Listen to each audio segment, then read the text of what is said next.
ጥያቄ ካለኝ እንመለሳለን አስከተል እሺ ቀጥል ወንድማ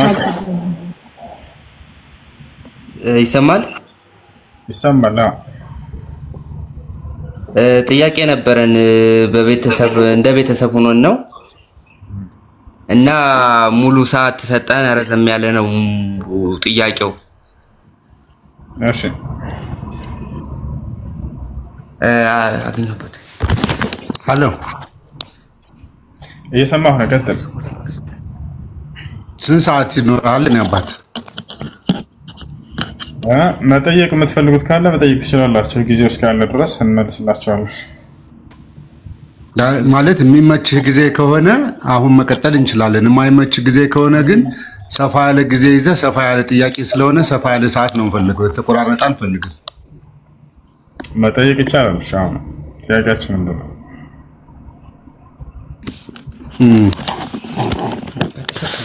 ሃሎ እየሰማሁ ነው እኔ እምነት የለኝም እኔ ሃይማኖት የለኝምና እስልምና ምንድነው እሺ እስላም ብሎ ማለት እስላም ባልሆን አልድንም እሺ አዳምጠኝና ለመለሰው ጥያቄ ገብተን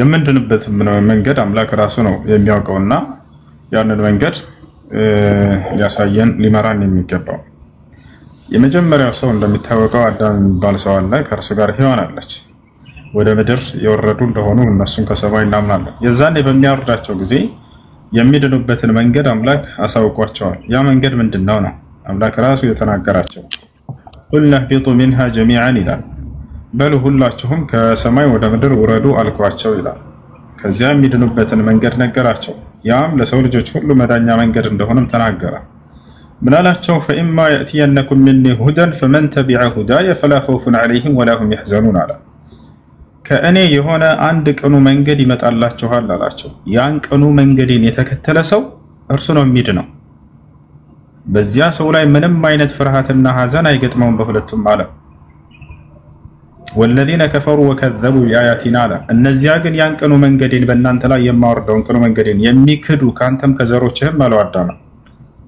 ኡላኢከ አስሐቡ النار እነዚህ የእሳት ሰዎች ናቸው አሉ የገሃነም ሰዎች ናቸው የሲኦል ሰዎች ናቸው هم فيها خالدون እነርሱም በእርሷ ውስጥ ዘውታሪዎች ይሆናሉ አለ የሚድኑበትን መንገድ ብቸኛውን መንገድ ነግሯቸዋል አምላክ በነብያቱም ላይ ይሄን ቃሉን ፈጸመ በእያንዳንዱ ነብያት ላይ ያስነሳ በየጊዜው ያን የሚድኑበትን መንገድ ኢስላምን አስተማራቸው ኢነ الدين عند الله الاسلام አለ ከእኔ ከአምላካቸው ዘንድ ቀጥተኛው ሃይማኖት ኢስላም ነው እያለም ማሳወቅ አምላክ አላህ እነዚህም ነብያቶች ይሄንን ድንጋጌውን ይዘው ለትውልድ ሁሉ አስተማሩ አብርሃምን ገና ሲጠራው ጊዜ አምላክ አላህ ምን አለው اذ قال له ربه اسلم قال اسلمت لرب العالمين አብርሃምንም እኔ ጌታ አላህ ባናገርኩት ጊዜ አስተዋውስ ይላል ምን አለው የመጀመሪያው اسلم ነው ያለው ሙስሊም ሁን አለው قال اسلمت لرب العالمين انه لانت لعلمات ጌታ ለአላህ ሙስሊም ሆኛለሁ ታዛዥ ሆኛለሁ አለ ሙስሊም ብሎ ማለት ለአንድና ብቸኛ ለሆነው አምላኩ የሚታዘዝ ማለት ነው ኢስላም ብሎ ማለት ለአንድና ብቸኛ ለሆነው አምላክ መታዘዝ ማለት ነው እና እርሱ በነብያት በኩል ያወረደውን ህግና ድንጋጌ ኢስላምን በመከተል ነው የሚዳነው አላህ ኢስላም እንደተከተሉ ሰዎች በቀጣዩ ዓለም እንደሚድኑና ዘላለማዊ ህይወት እንደሚያወርሳቸው ቃል ገብቷል ያንን ለካዱና ላስተባበሉ ሰዎች ደግሞ ገሃነም እንደሚያስገባቸው ወስኗል ይሄን ሲናገር ምን ይላል الذين آمنوا بآياتنا وكانوا مسلمين ادخلوا الجنة እነዚያ በነብያቶች ላይ ያወረድኳቸውን አናቀጾች ያመኑና ሙስሊም የሆኑትን ገነትን ግቡላቸዋለሁኝ አለ የካዱትንስ ምን አለ ኢስላም ወደ ገሃነም እንደሚወስዳቸው እንደሚያስገባቸው ተናግሯል ومن يبتغي غير الإسلام دينا فلن يقبل منه وهو في الآخرة من الخاسرين على كأسلمنا وجه لله ሃይማኖት የፈለጉትን ይህ ሃይማኖታቸው ከኔ ዘንድ ተቀባይነት የለው ነገር ግን እነዚህ ሰዎች ከከሰሩ ሰዎች ይሆናሉ እያለ ተናገረ ይሄ ነው ነብያቶችም ይሄንን የአምላክ ድንጋጌ ለትውልድ ሁሉ አሳወቁ ሙስሊም እንዲሆኑ ሁሉ አስተማሩ ያዕቆብ ለልጆቹ ምን አላቸው ويعقوب يا بني إن الله اصطفى لكم الدين فلا تموتن إلا وأنتم مسلمون አላቸው ልጆቼ ሆይ አለ ያዕቆብ እነሆ አምላካችሁ አላህ አንድ ሃይማኖት ብቻ ነው የመረጠላችሁ አደራ ልጆቼ ሙስሊሞች ሆናችሁ እንጂ እንዳትሞቱ አላቸው ይላል ልጆቹም ይሄን ትእዛዙን ሰሙ እኛ ሙስሊሞች ነን ብለው ቃል ገቡዛው أم كنتم شهداء إذ حضر يعقوب الموت إذ قال لبنيه ما تعبدون من بعدي قالوا نعبد إلهك وإله آبائك إبراهيم وإسماعيل وإسحاق إلها واحدا ወነሕኑ ለሁ ሙስሊሙን ያው ሙስሊሞች ነን ብለው የያዕቆብ ልጆች ቃል ገቡ። እዛው ከያዕቆብ ልጆች መካከል አንደኛው ዮሴፍ ተመርጦለት ነበር። በግብፅ ሀገርም ላይ ንግስናና ሹመትን ተሰጥቶ ነበር። እሱስ ምን አለ ከተባለ እኔ ሙስሊም ነኝ አለ። የሚዳንበት መንገድ ያ መንገድ ብቻ እንደሆነ ያውቃልና ረቢ ቀድ አተይተኒ ሚነል ሙልኪ ወዐለምተኒ ሚን ተእዊሊል አሐዲስ ፋጢረ ሰማዋቲ ወልአርድ አንተ ወልይ ፊዱንያ ወልአኺራ ተወፈኒ ሙስሊመን አለ ያዕቆብ። አደራ አምላክ ያላህ ሙስሊም አድርገህ ግደለኝ አለ ይላል። ይሄ ነው። እሺ አሎ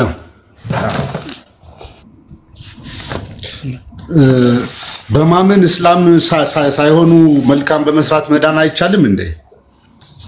እሺ እንግዲህ አዳኙ አምላክ እስከሆነ ድረስ የሚዳንበትን መንገድ እርሱ በደነገገበት መንገድ መሄድ አለብን። ገብቶሃል አይደል? ይህ ጽድቅ ነገር መልካም የመልካም ነገር ሁሉ መልካም ብሎ ማለት ደግሞ የፈጠረህን አምላክህን ማመን ነው። እርሱ ያዘዘህን ትእዛዝ መሄድ ነው። ያ ነው ጽድቅ መስራትን አላህ Subhanahu Wa Ta'ala ይወዳል። የሌላ እምነት ተከታዮች ጽድቅ ቢሰሩ ይመነዳቸዋል ወይ አምላክ ከተባለ ይሄንን እስላም መልሳለሁ። ነብዩ ሰለላሁ ዐለይሂ ወሰለም ተጠየቁ አንዴ ከሃዲያኖች ጽድቅን ቢያደርጉ ከአምላክ ዘንድ ምን ያገኛሉ ተብለው ሲጠየቁ ጊዜ قال النبي صلى الله عليه وسلم إن الكافر إذا عمل بحسنة أطعم بها طعمة في الدنيا وأما المؤمن إذا عمل بحسنة أطعم بها طعمة في الدنيا وادخر الله له في الآخرة.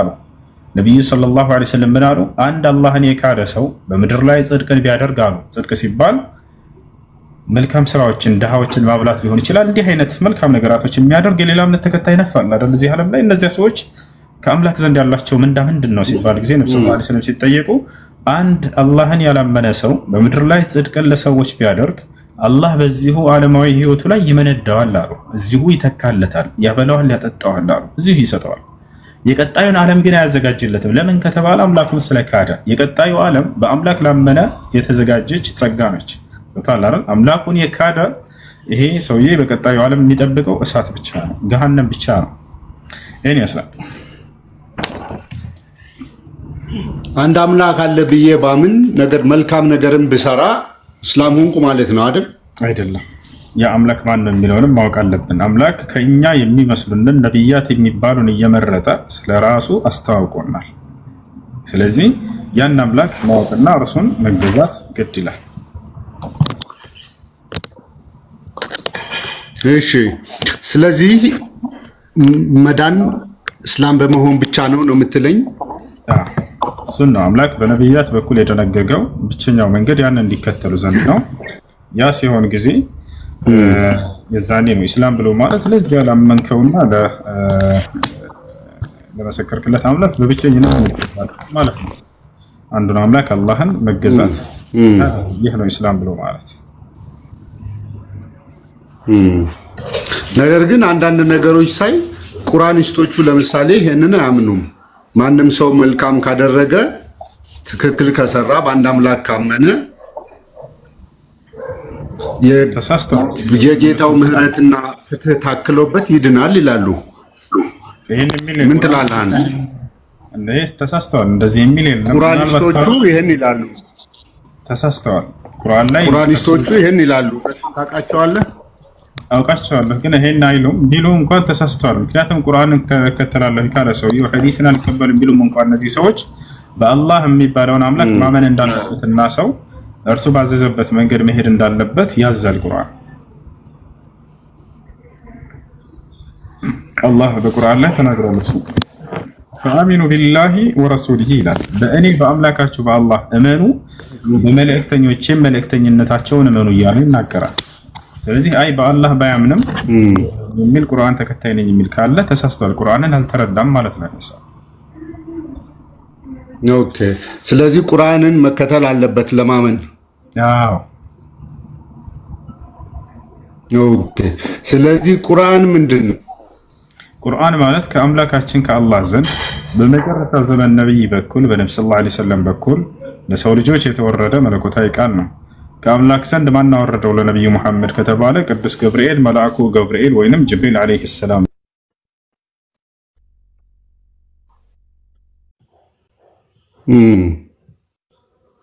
ቁርአን የተፈጠረ አይደለም።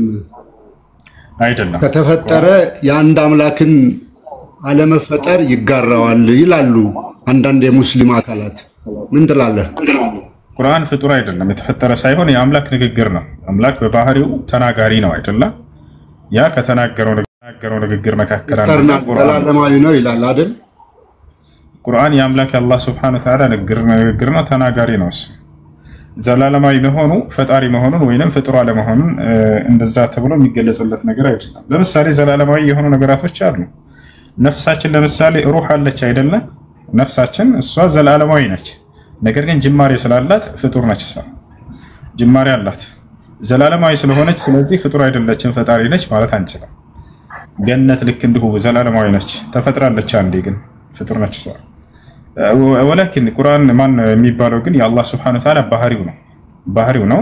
ያ ማለት የተናገረበት የሆነ ንግግሩ ነው። ከእርሱ ለይተህ ይሄ ፈጣሪ ነው ወይንም ፍጡር ነው የምትለው አይደለም፣ ባህሪው ነው።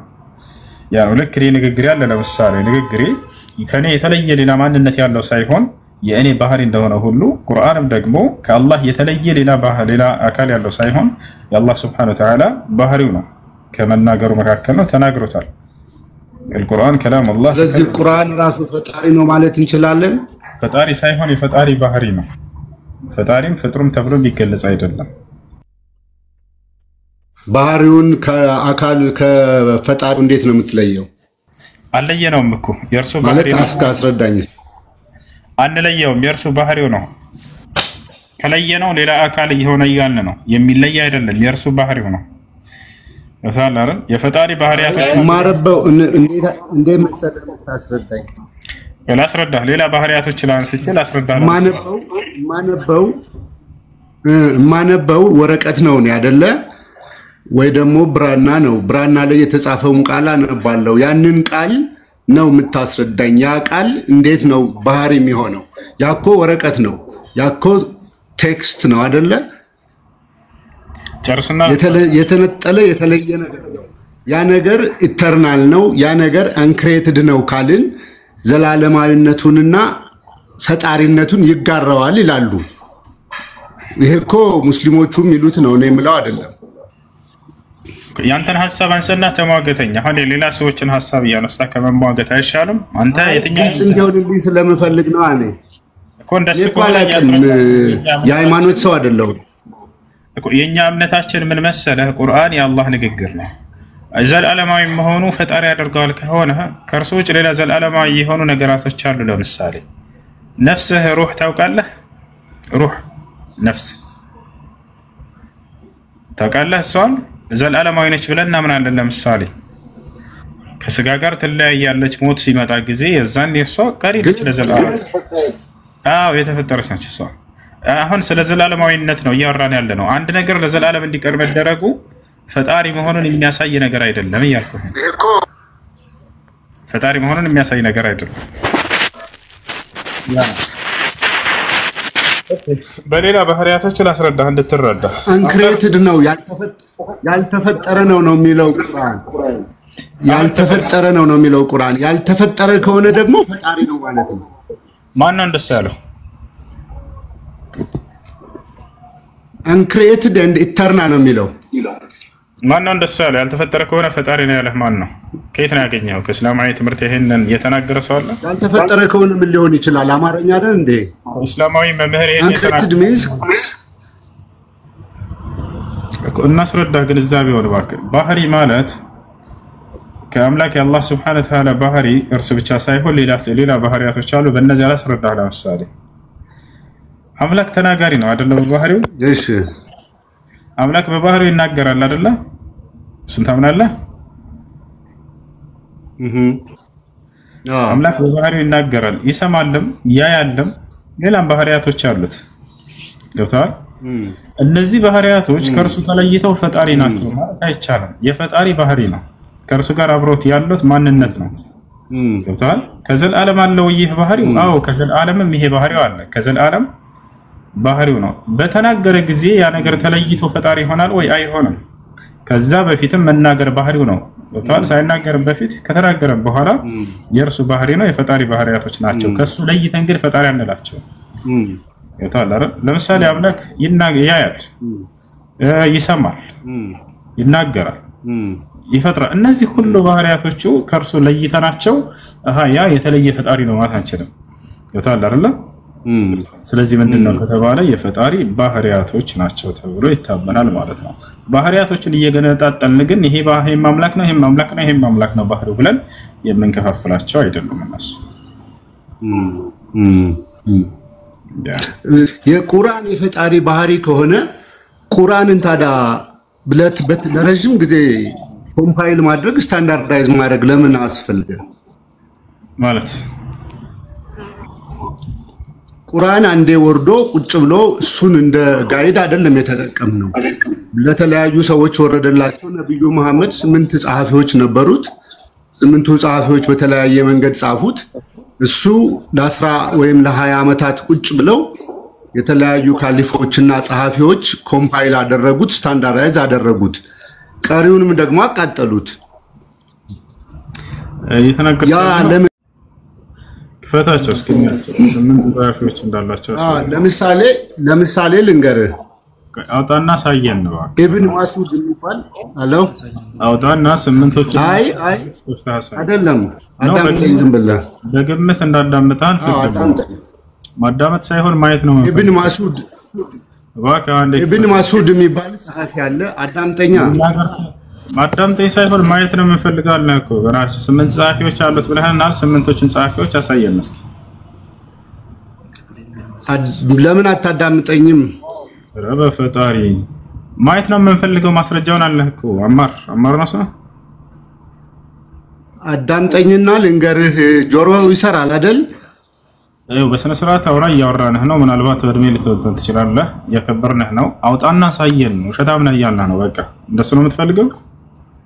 ውሸታም ኢብን ማሱድ የሚባል ሰው አዳምጠኝና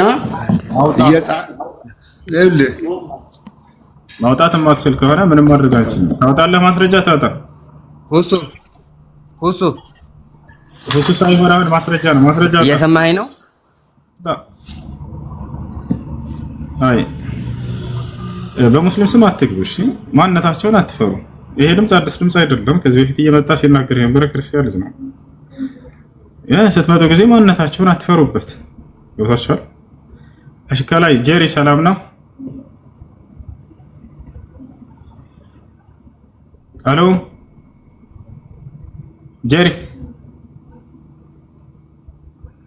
ሰላም ሁሱ፣ እንዴት ናችሁ? ሰላም ደህና ነሽ? ደህና እግዚአብሔር ይመስገን። የቀለሽ ያው እሺ ጥያቄሽ ምንድን ነው?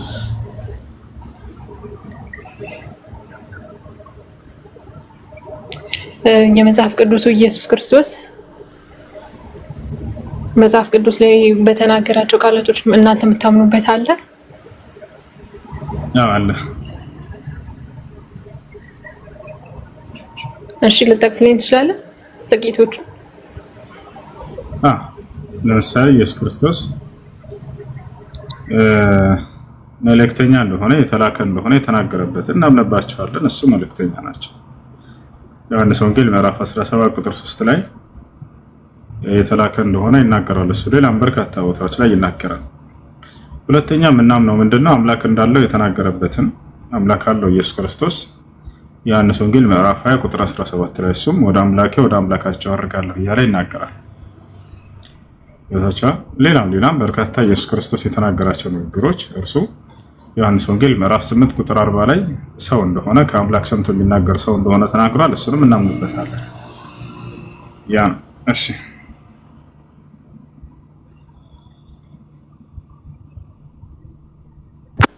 እሺ አሁን የጠቀስክልኝ ሁሉም የዮሐንስ ወንጌል ክፍሎች ናቸውና የዮሐንስ ወንጌል ላይ አምላክ መሆኑን እና የእግዚአብሔር ልጅ መሆኑን ከሰማይ ተልኮ እንደመጣ ይናገራል። እሱንሳ የአምላክ ልጅ ሲባል ምን ማለት ነው? ከአምላክ ከሰማይ ተልኮ መጣ ሲባል ምን ማለት ነው? ትርጉም አለው ወይንስ ከሰማይ ዱብ አለ ነው የምንለው? ወይንስ እንዴት ነው አመጣጡ ትርጉሙን? እሺ 369 አንዴ ነው ማሳስክ። አይ በመጀመሪያ በእግዚአብሔር 369 አለ ከይቅርታ ጋር አቤት 369 ኦኬ ተመልሰ በሌላ አካውንት መጣ። እሺ ቀጥይ። እሺ ጄሪ እሺ ከሰማይ የመጣ ሲባል ጊዜ ከሰማይ ተልኮ የመጣ በመጀመሪያ በእግዚአብሔር ዘንድ የነበረና ከዛ በኋላ ከእግዚአብሔር ወጥቶ የመጣ እንደሆነ ነገር ኢየሱስ በሰማይ ከእግዚአብሔር ዘንድ ነበር የሚላል። አዎ ዮሐንስ 1 ላይ ከእግዚአብሔር ዘንድ እንደነበረ ከዛ ስጋን እንደያዘ አንድ ልጁም ደግሞ በአባቱ ዘንድ ያለውን ክብር እንዳየንለት ያው አባቱ እንዳከበረው ይናገራል የዮሐንስ ወንጌል። እሺ በኢየሱስ በሰማይ ከእግዚአብሔር ዘንድ ነበር የሚል የለም። እሺ በመጀመሪያ ቃል ነበር፣ ቃልም ከእግዚአብሔር ዘንድ ነበር፣ ቃልም እግዚአብሔር ነበር ነው የሚለው። እዚያ ላይ ኢየሱስ የሚል ቃል ሽታው ራሱ ነው ደስ የሚል የለም። ይህም ከመጀመሪያ በእግዚአብሔር ዘንድ ነበረ ይላል ዮሐንስ 3 ላይ ደግሞ ዮሐንስ 1:3 ላይ ይላል ነው ስለ ቃል ነው የሚናገረው። ዘገር ቃል እያለ እየተናገረ ነው። ቃል ማለት ንግግር ነው አይደለም። እግዚአብሔር በንግግሩ ሰማይ አይ አይደለም ቃል ንግግር እንደሆነ ያቃልማ ኢየሱስ እንደሆነ እኮ ሁሉ በእርሱ ሆነ 14 ላይ ይነግራል እኮ ቁጥር 14 ላይ ሁሉ በእርሱ ሆነ ይላል አይደል? እዚያው ላይ ሁሉ በእርሱ የሆነው ምንድነው ከተባለ ሰማይ ምድር ሁላቸውም በእርሱ ሆነዋል። ኦሪት ዘፍጥረት ምዕራፍ 1 ቁጥር 1 ላይ ጀምሮ ይናገራል። በመጀመሪያ እግዚአብሔር ሰማይና ምድርን ፈጠረ ይላል። ሁሉ በእርሱ እንደሆነ እዚያ ላይ ይናገራል። በምኑ ከተባለ በቃሉ ፈጠረ ነው። ስለዚህ ንግግር እንደሆነ ነው እዚያ ላይ የተቀመጠው። በንግግሩ ሁሉን ነገር እንደሚያስገኝና እንደሚፈጥር እግዚአብሔር ይታወቃል። መጨረሻ ላይ ቃልም ስጋ ሆነ የሚለው ከሆነ እግዚአብሔር ብዙ አይነት ቃል አለው። የተስፋ ቃል እንዳለ ታውቂያለሽ አይደል? መጽሐፍ ቅዱስ ላይ ጀሪ አምላክ በነቢያት በኩል አዋለ ሮሜ 9:9 የተስፋ ቃል አለ። ስለዚህ ኢየሱስ ክርስቶስ ምንድነው ከተባለ ያ ለነቢያት ቃል ሲገባ የነበረ የተስፋ ቃል ነው።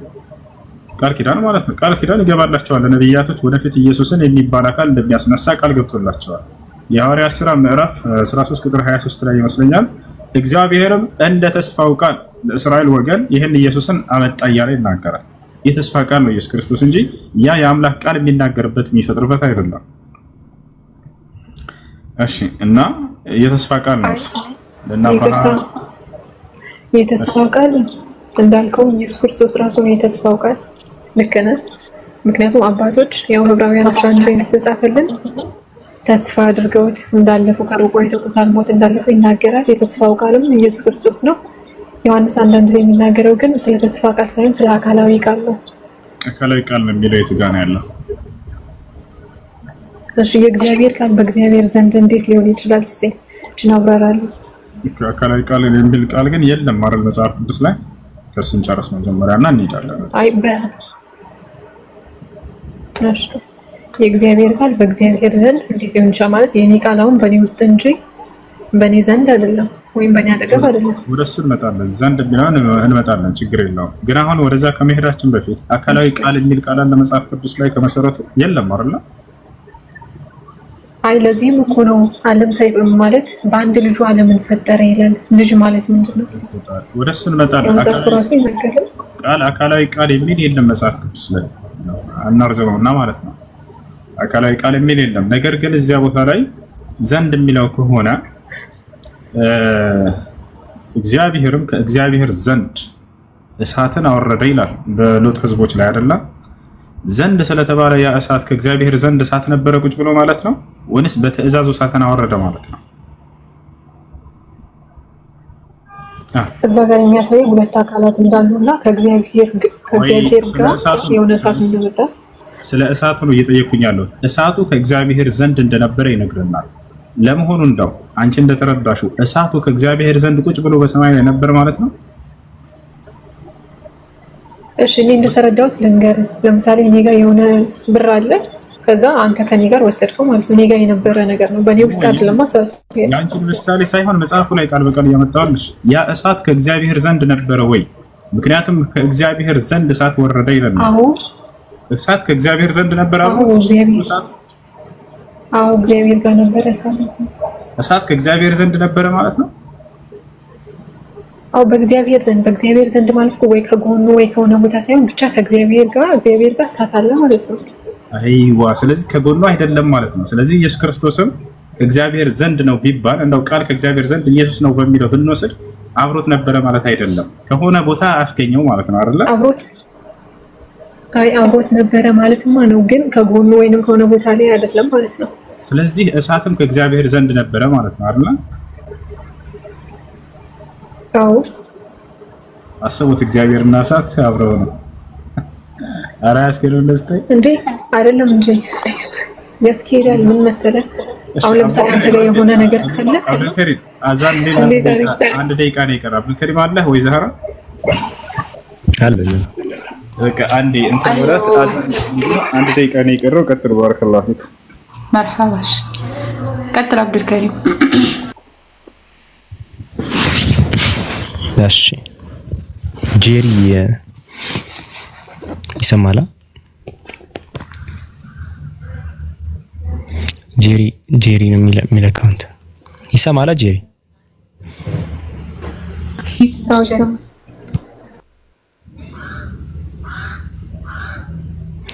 እሺ ሉቃስ ወንጌል ምዕራፍ 12 ቁጥር 21 ላይ በእግዚአብሔር ዘንድ ባለጸጋ ያልሆነ እንዲህ ነው ይላል። በእግዚአብሔር ዘንድ ባለጸጋ ሲባል ሰዎች እግዚአብሔር ዘንድ ነበሩ ማለት ነው?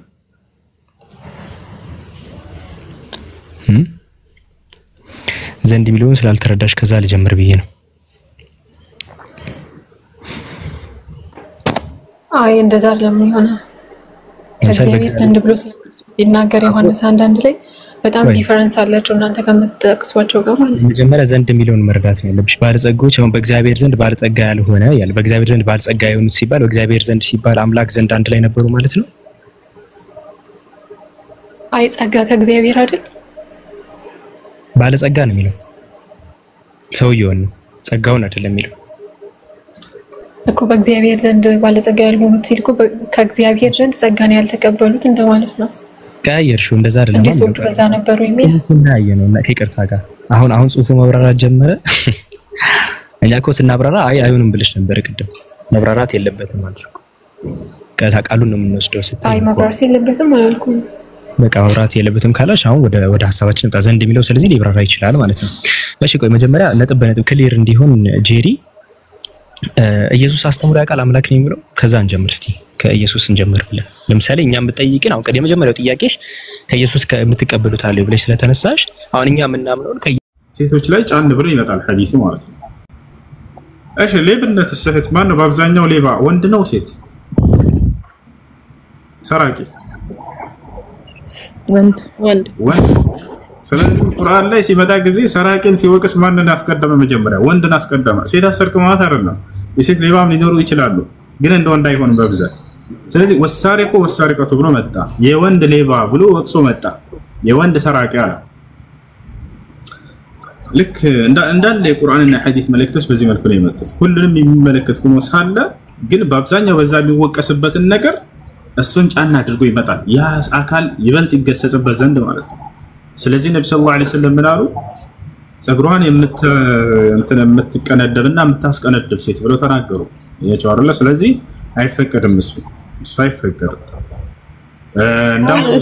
እሱ እኔ ማለት ነው ማስቀነድም ሳይሆን አያለ ቦታው የበቀለ ጸጉር እንደመቀነስ ማለት ነው። እንደመቀነስ ያክል እንጂ ሌላ ነገር ለመጨመር አይደለም። እኔ ጥያቄ ምን ለማድረግ ነው ያልሽው? ያለ አሁን ቅንድብ ማለት ያለ ቦታ ትንሽ ከፍ ብሎ እንትን ኮን እሱን ለመቀነስ ነው እንጂ ሌላ ወይም ሌላ ነገር ለመለጠፍ ሳይሆን ይሄ ራሱን ለማስተካከል ነው። እንትን ይሄ አፈጣጠሩን የለቀቀ ምናምን የተበላሸ ካለ ወይንም ደግሞ በጣም ረዝሞ ከሆነ የዛኔ እሱ እኮ ነው። እሱ ከሆነ ችግር የለውም። ውበት ለመጠበቅ ምናምን በሚል እንደዛ ካላለ በስተቀር በሚል ነው። እሺ ፍሪታ ጥያቄሽ ጀዛከላሁ ኸይራን። እሱ ወይያኩም ወአለይኩም ሰላም። ፍሪታ አለሽ?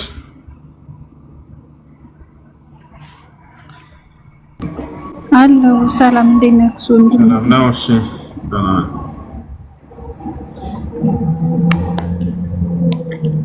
ጥያቄ ነበረኝ ጊዜ ካለክ። እሺ ይቻላል።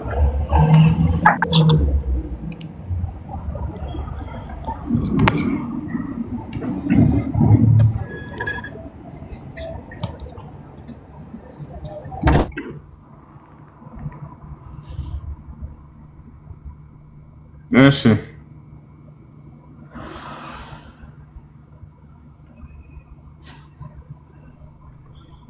لقد علمت ما هؤلاء ينطقون قال أفتعبدون من دون الله ما لا ينفعكم شيئا ولا يضركم أشتياك على شكتنا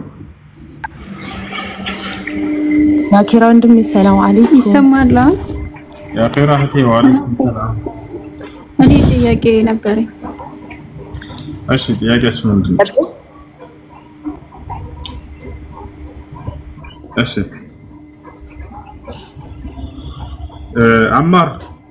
አማር አለ እኔ ልጀምር ወይስ ቀጥል እሺ አማር ካለ ቀጥል ፍርታት የኔ እሺ ቀጥይ በቃ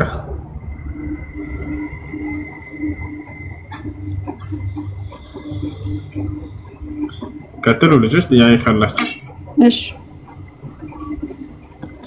እሺ የኔ ጥያቄ ምን መሰለህ በመጽሐፍ ቅዱስ አስተምሮ ኢየሱስ ክርስቶስ የተወለደው በቤተልሔም ነው ይላል በእስልምና አስተምሮ ደግሞ ኢየሱስ ክርስቶስ ወይም ነብዩ ኢሳ የተወለደ የኔ ይሰማሃል ይሰማል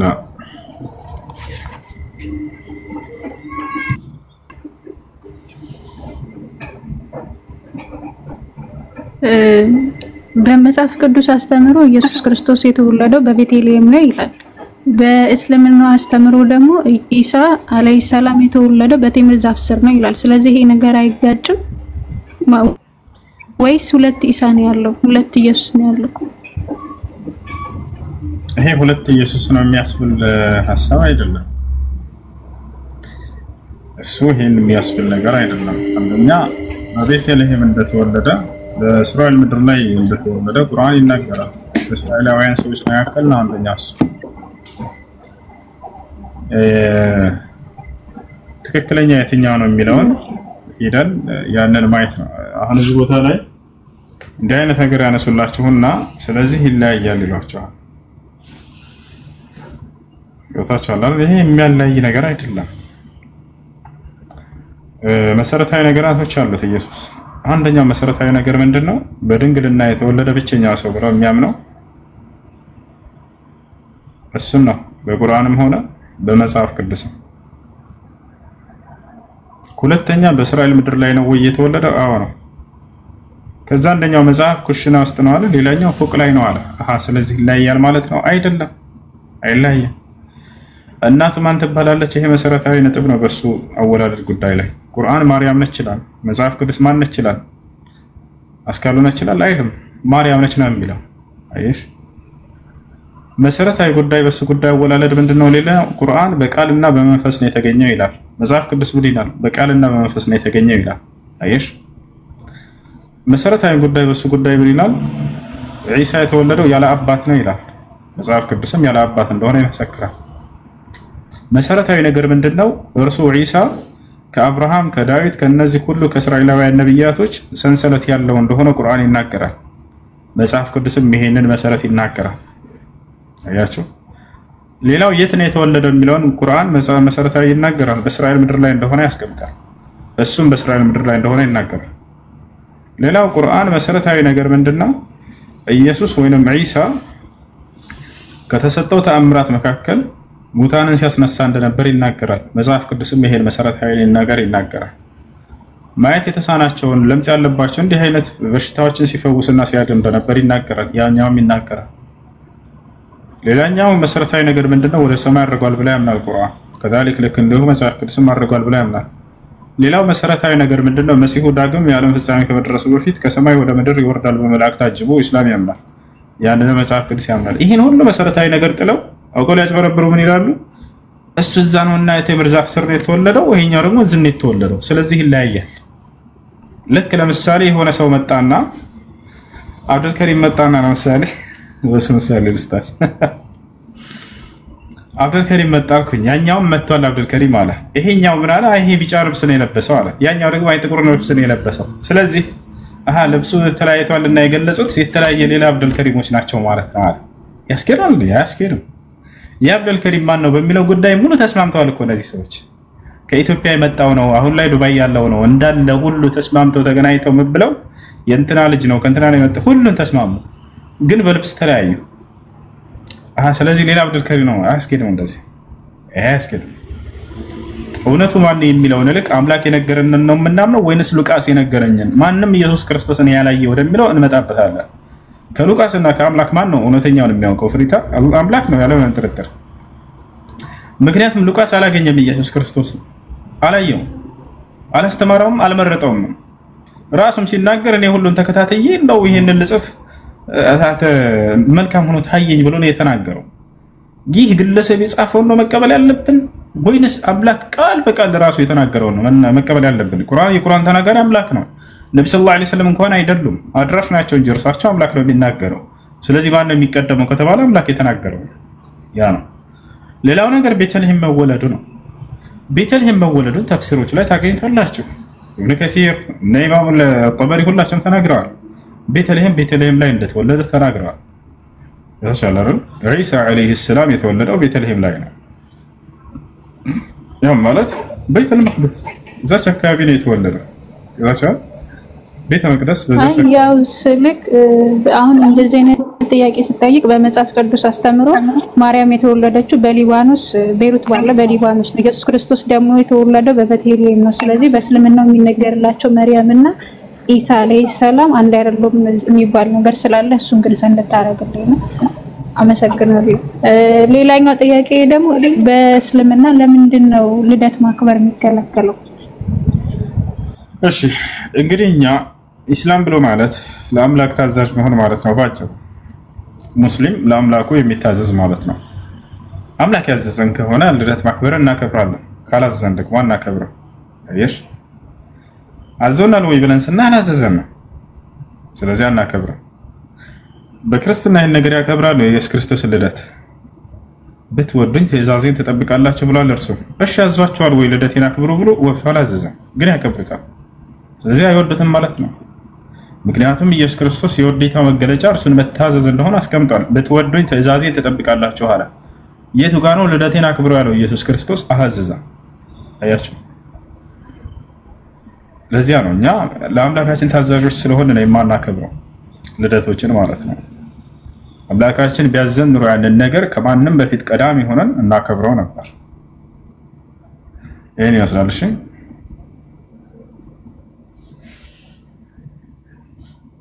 ገብቶሻል?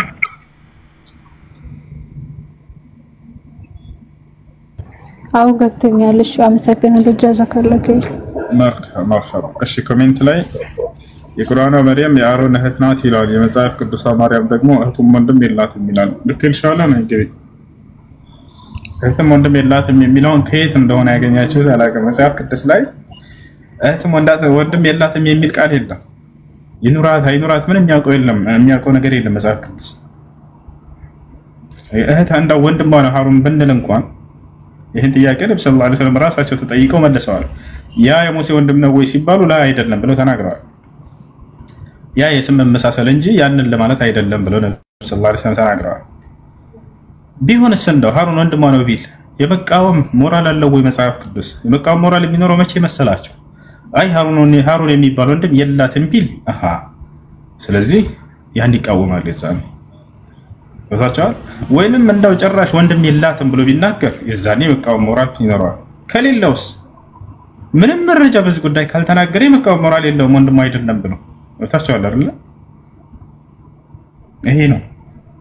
ሲከተል ወንድም ቢባልም የእምነት ወንድማማችነት የሚባል ነገር አለ። ሀሩን አማኝ ነው፣ ማርያም አማኝ ነች። የእምነት ወንድማማችነት ይሄንን ቁርአንም ያረጋግጣል፣ መጽሐፍ ቅዱስ ራሱ ያረጋግጣል። መጽሐፍ ቅዱስ የእምነት ወንድማማችነት እንዳለ ያረጋግጣል። ሀሩን የሙሴ ወንድም ነው። እዛ ላይ የታሰበው ቁርአን ላይ የተባለው እሱን አይደለም። ከረት ነብዩ መሐመድ ሰለላሁ ዐለይሂ ወሰለም ስለዚህ ጥያቄ ክርስቲያኖች ናቸው መጥተው የጠየቋቸው። ክርስቲያኖች ነጅራን የምትባል ሀገር ላይ የሚኖሩ ነበሩ። አቡ ዘር አልጊፋር የተባለው ሰሃባ ወደዛ በተላከ ጊዜ እንዲያስተምር የዛኔ ጠይቀውት ነበር። እስኪ ነብዩ መሐመድን ጠይቄ ነግራቸዋለሁ ያለ ነብዩ ሰለላሁ ዐለይሂ ወሰለምን ጠየቋቸው። መጥተው ጠየቃቸው። እርሱ አንተ የአላህ መልእክተኛ ሆይ ወደ ነጅራን በሄድኩኝ ጊዜ የሀሩን እህት የሚለውን አንቀጽ አንስተው ክርስቲያኖች ጠይቀው ነበር፣ እሱ እንዴት ነው ሲላቸው ይህ የስም መመሳሰል ብቻ ነው ብለው መልሰውለታል። ከዚያ ከሃሩን ጋር የስም መመሳሰል ነው እንጂ እሱ እንዳልሆነ ገልጸዋል ነብዩ ሰለላሁ ዐለይሂ ወሰለም። እሺ ጥያቄ ያለው ካለ መቀጠል ይችላል።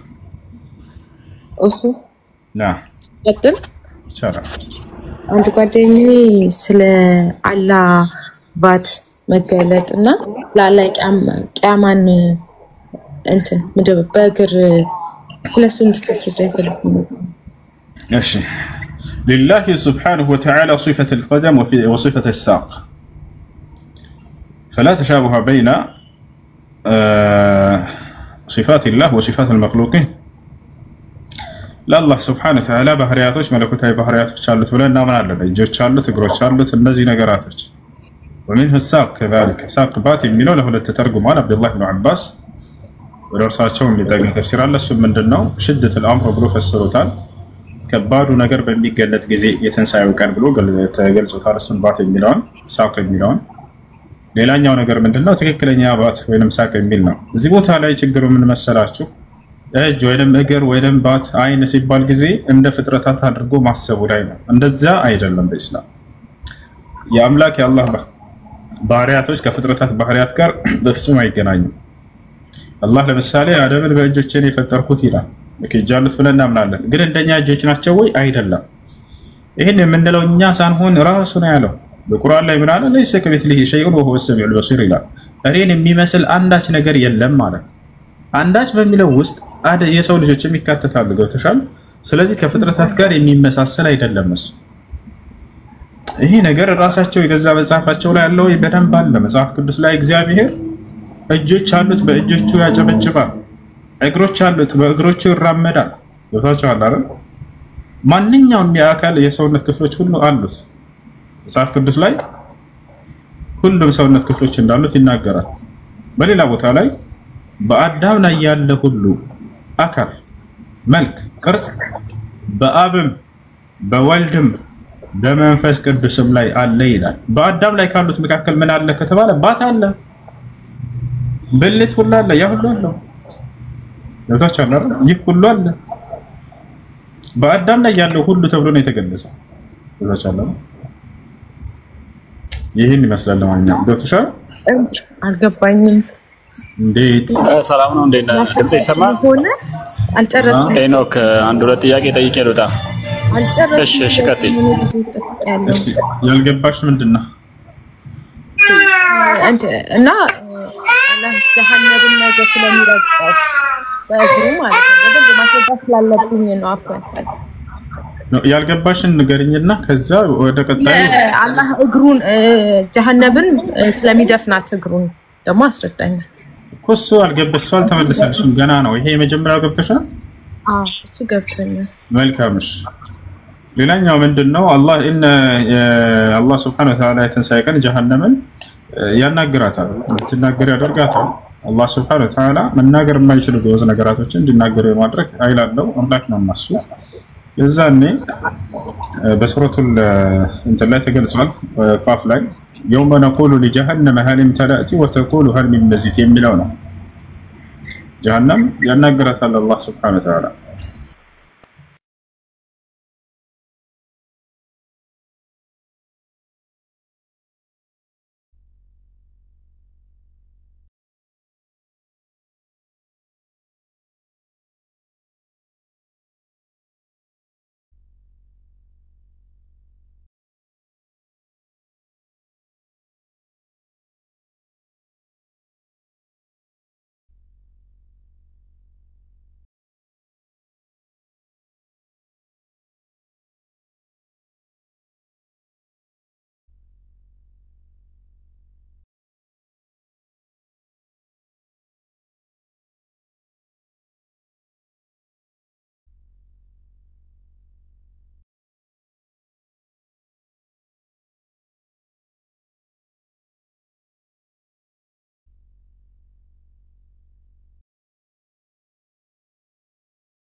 አይ ቲንክ ሁሱ ተቋርጧልና እስከዛ ድረስ እዚህ ያላችሁ ሰዎች አንድ ቪዲዮ አለ ገብታችሁ ሼር አድርጉ። ልክ እኔ ፕሮፋይል ላይ ተጫናላችሁ ከዛ መጀመሪያ ላይ የምታገኙት ቪዲዮ አለ ሼር ፖስት አድርጋችሁ ተመለሱ አይ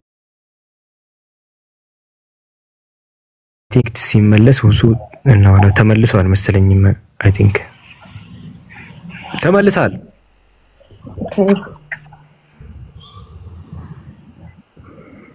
ሚዩት ላይ ነው ሚዩት ላይ ነው መሰለኝ አይሰማም እኔ ገብቻ ነው ቆይ አሁንም ሚዩት ላይ ነክ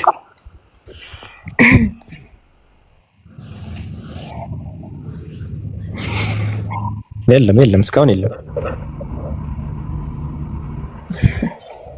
እሺ ይሰማቻል አሁን ተመልሶ مرحبا እና ያንን ያደርጋል ሲባል حتى يضع قدمه عليها الله በርሷ ላይ እግሩን እስከሚያደርግ ድረስ ይላል አሁን እዚህ ጋር የሚያስቡት ነገር ምንድነው በውስጥ እስኪያስገባ ድረስ ብለው ይናገራሉ አንዳንድ ሰዎች አንደኛ ውስጥ ላይ ያስገባል አይደለም እግሩ እሺ ጀሃነም ውስጥ እግሩን ያስገባል አይደለም يضع ነው የሚለው እስከሚያደርግ ድረስ ማለት ነው ፊሃ የሚለውን ይይዙና ውስጥ ይላሉ ፊሃ የሚለው አላ በሚል ይመጣል በቁርአን ላይ እሺ አላህ እግሩን በጀሃነም ላይ እስኪያደርግ ድረስ ነው የሚለው በጀሃነም ውስጥ አይደለም አንደኛ እሱ ነው ፊሃ የሚለውን ከሆነ አላ በሚል ይመጣል አላህ Subhanahu Wa Ta'ala በቁርአን ላይ አሚንቱም መን ፊስ ሰማይ የሚለውን አላ السما ብለው ሙፈሲሮች ተርጉመውታል አላህ ራሱ በሌላ ቦታ ላይ ወላ ኡሰልበነኩም ፊ ጁذوع النخل ወላ ኡሰልበነኩም አላ ጁذوع النخل ለማለት ነው አላ በሚል ይመጣል በጀሃነም ላይ ያደርጋል ነው እሺ ያደርጋል ሲባልስ እነዚህ ሰዎች ምንድነው ያሰቡት እግሩን አምጥቶ ጀሃነም ላይ ቁጭ ያደርጋል ብለው ነው የተረዱት ልክ እኔ ለምሳሌ በሆነ ቃል አምጥቼ ጫንስ አደርጋለሁ አይደል እዚያ ላይ ሄዶ ልትም ያደርጋል እንደዛ ነው ያሰቡት ያ የኔና ያንቺ ያንተ ባህሪ ነው የፍጥሯኖች ባህሪ ነው እኔ በሆነ ነገር ላይ እግሬን በሆነ መሬት ላይ አደረኩኝ ከተባለ አስቀመጥኩኝ ማለት ነው ያለምንም ጥርጥር የአላህ እስከተባለ ከፍጥረታት ተቃራኒ ነው ገብተሻል አይደል ከፍጥረታት ተቃራኒ ነው እርሱ በዚያ ላይ ጫን ማድረግ እንደዚህ አይተበከበትም እንደኛ እሱ የኛ ባህሪ ነው ወተሻል كيفيه وضعه على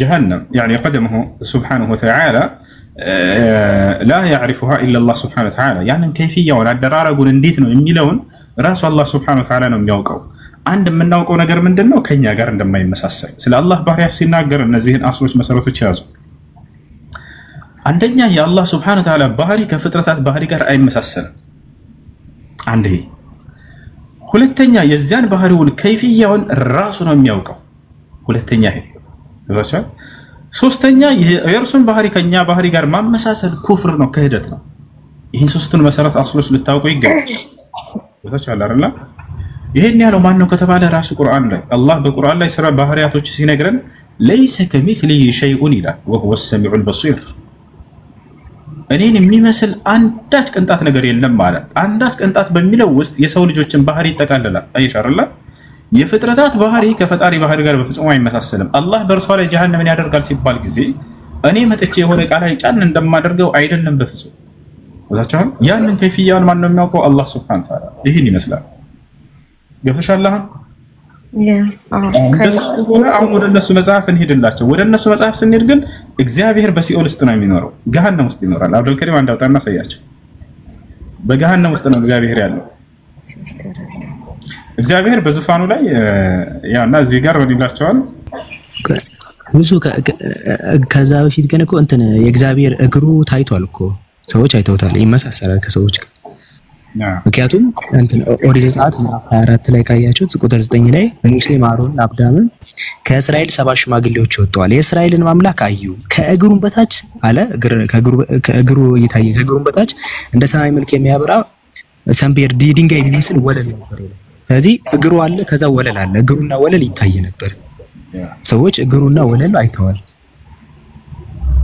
የመጀመሪያው ማለት ከሰዎች ጋር የሚመሳሰል ምክንያቱም አይተውታል ሰዎች ላይ አይዩት ነው የመጀመሪያ ቀደም ያልከውንም ለአዳም ያለው ሁሉ ቁጥር ስንት ነበር ያልከኝ ይቅርታ እሺ ኦሪት ዘጸአት ምዕራፍ 24 ቁጥር 9 እና 10 እግሩም ይላል እዚህ ጋር ከእግሩ በታች ወለል ነበር ይላል የሆነ ወለል እግሩንም እንትኑ የሚከለል ወለል ነበር ከዛ እግሩም አብሮታል እንደዛ ማለት የሚታይ ነው ይሄ መጽሐፈ ሜላድ ላይ ደግሞ ቅድም ሁሱ ያለውን ማለት ነው። ቅድም ታወርቱት ነበር። መጽሐፈ ሜላድ ምዕራፍ 10 ላይ ካየችሁ በአዳም ላይ ያለ መልክ ሁሉ በአብ በወልድ በመንፈስ ቅዱስ ላይ አለ። ራስም ቢሆን ገጽም ቢሆን ጆሮዎችም ቢሆን አይኖችም ቢሆኑ አፍንጫም ከንፈርም ይላል ብልቶችም ቢሆኑ አለ ለአብ ለወልድ ለመንፈስ ቅዱስ ሙሉ አካል አላቸው። ስለዚህ ብልትም ሁሉ ነገር አላቸው። መጽሐፈ ሜላድ እዚህ እንዳለ ማየት እንችላለን። ሌሎችም ማየት እንችላለን። ከዛ አሁን በሲኦል የሚለውን ደግሞ እንክፈት። እግዚአብሔር በሲኦል ውስጥ እንዳለ ተመልከት። ሲኦል ውስጥ ያለው እግዚአብሔር ነው። الله سبحانه وتعالى حتى يضع قدمه فيها ነው የሚለው አላ በቢሊዮታ ማድረግና ይገልጻል። ነገር ግን በሲኦልም እንዳለ እግዚአብሔር ነብያቶች ይናገራሉ። እሺ በጣም ብዙ ጊዜ ጥያቄ ስለሚያስነሳ ነውና ለዛ ነው ለመመለስ ፈልጌ ብዙ ጓደኞቼ ጠይቁኛሉ። ጀዛከላ የኔ ጥያቄ ደግሞ እሱ አላህ ጀነተ ፊርደውስ ሲወፍቀው አባቴ ወደ አኺራ ሄደዋልና ካላህ ዘንድ ተወዳጁ ነገር ምንድነው? ሰደቃቱ ጃሪያ መቀጠል እፈልጋለሁ። በጣም ተወዳጅ ነው። እሱ ሰማከ አላህ ለሞቱ ሰዎች ዱዓ ማድረግ ነው። አፍضل ما يعمله ሙታኖች በህይወት በህይወት ያሉ ሰዎች ለሙታኖች የሚሰሩ ትልቁ ስራ ቢኖር እሱ እንትና ዱዓ ነው። እና አምስት ስራዎች ዱዓ ማድረግ፣ ኢስቲግፋር፣ ሰደቃ፣ ሐጅ እና ዑምራ እነዚህ ናቸው። እሺ ያው እና ተመልከች እዚህ ጋር እግዚአብሔር በሲኦል እንዳለ ይገልጻል። እዚህ ላይ መዝሙረ ዳዊት ምዕራፍ 139 ቁጥር 7 እና 8 ላይ ብትመለከቱ ወደ ሰማይ ቢወጣ በዚያ አንተ አለ ስለ እግዚአብሔር ያወራና ወደ ሲኦል ቦርድ አለ። ወደ ሲኦል ቦርድ ሲል ያው ሲኦል ዳር ሳይሆን ወደ ሲኦል ቦርድ አለ። ሲኦል ውስጥ ወረደ ማለት በዚያ አለ ይላል እግዚአብሔር። ይሄ እንግዲህ ገሃነም ውስጥ እንዳለ ነው። እንግዲህ ሲኦል ውስጥ አለ ነው። መልካም ያው እንዳያችሁት ነው እግዚአብሔር በሲኦል ውስጥ አለ። በሲኦል ውስጥ ያለው እግዚአብሔር ነው ተደሳ እሺ አላህ ብሎ ቃል በቃል በጣም ይገርም ነው። እሺ ከላይ ኢየሱስ ይመጣል። ሰላም እንዴት ነሽ? እሱ አንድ ጥያቄ ተጨምርልኝ አፈን። እሺ ይሄኛው የአባቴን ስነግረኝ ዱዓና ሐጅን ማድረግንና በላጭ አሁን እኔ ቅድም ኮንፊውዝ ብዬ ነውና በደንብ አልሰማሁም እና አምስት ነገሮችን ነገርከኝ። ከአምስቱ ነገሮች ደግሞ እኔ ማድረግ ፈልጋለሁ። አሁን ለምሳሌ እኔ አውሮፓ ነው የምኖረውና ማለት ነው ዱዓው ሌላ ማድረግለት አልሐምዱሊላህ በሱጁድም በላይንም ግን ይሄ ወደ ሀገሬ የሆነ ነገር ልኬ ማስደረግ ፈልጋለሁ በሱ ስም። ለምሳሌ መስጂድ፣ ለምሳሌ ጉድጓድ ማስቆፈር ሊሆን ይችላል።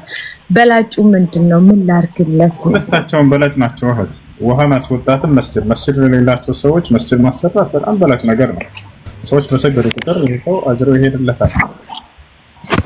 ያ ነው ነብያችን ሰለላሁ ዐለይሂ ወሰለም ሐዲስ ላይ ይሄን አስመልክተው አሉ ኢዛ ማተ ኢብኑ አደም انقطع عنه العمل الا من ثلاث صدقة جارية أو ولد صالح يدعو له أو علم ينتفع به የአደም ልጅ በሞተ ጊዜ የመልካም ስራ ምንዳው ከእርሱ ይቋረጥበታል ከሶስት ነገራቶች ሲቀራሉ። አንደኛ ሰደቃ ጃሪያ ምንዳው የማይቋረጥ የሆነ ምጽዋት ማለት ነው። ለምሳሌ ቤት መስራት ነው መስጂድ መስራት ሊሆን ይችላል። ሰዎች መስጂድ በዚያ መስጂድ ውስጥ በሰገዱ ቁጥር ያ ምንዳው ይሄድለታል ለዛ ተነይቶለት ለተሰራለት ሰው።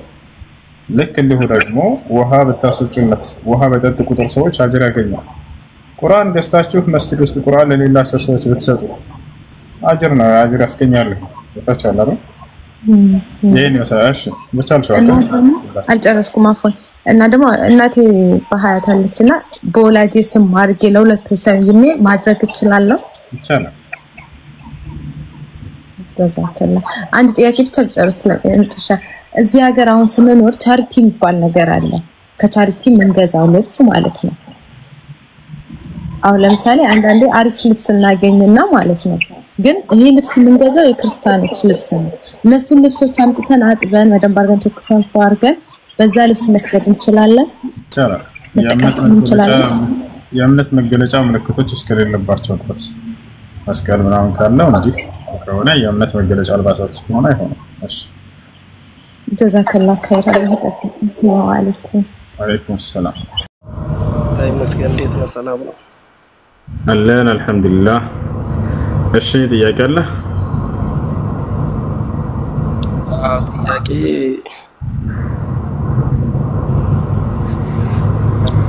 ታብራራልኝ። እሺ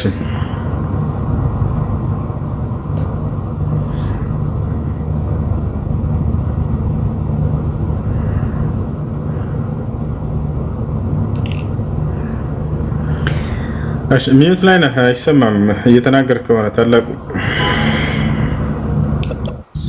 አይ ሱራ 65 ቁጥር 4 ላይ ያለው የቁርአን ክፍል ማወቅ ፈልጌ እንድታብራራልኝ። እሺ ሱራ 65 ቁጥር 4 ነው ያልከው?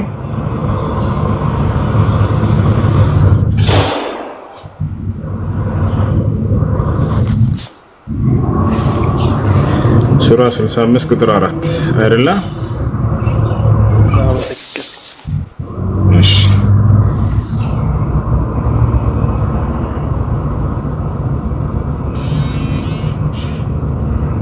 65